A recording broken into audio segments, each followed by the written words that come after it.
Welcome to my blog. चाहिँ हामी चलाएर जाँदैछु चटपटी खानालाई। अनि यहाँ मेरो भान्जी पनि छ। हाई गरिदियो, हाई गर।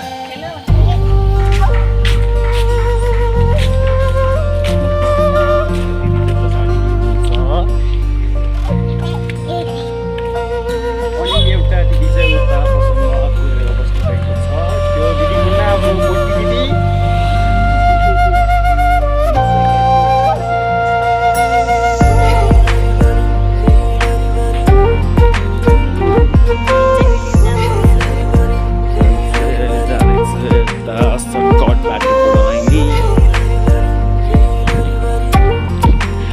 भैयाकोमा चटपटी खानु गइरहेको छु।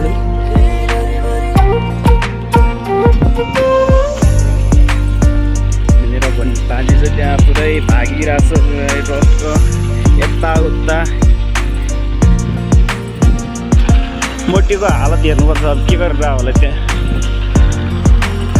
हेर्नु होला गाइजहरू, तत्काल लाइक सब्सक्राइब भिडियोलाई सेयर गरेर 5 चोटि कमेन्ट गरेर जानु होला।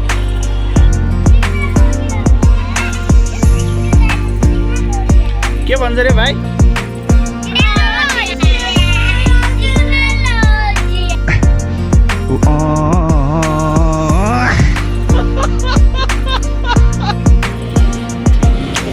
बराबर चल्यो।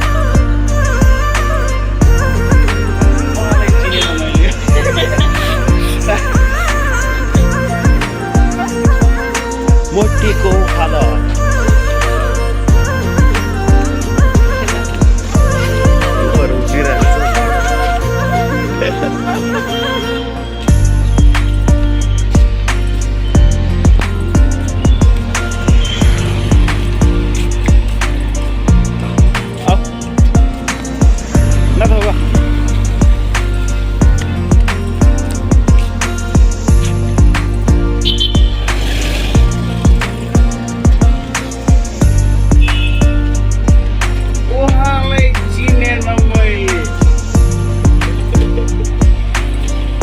By by guys. अब फेरि अर्को भ्लगमा भेट्नेछौँ हामी।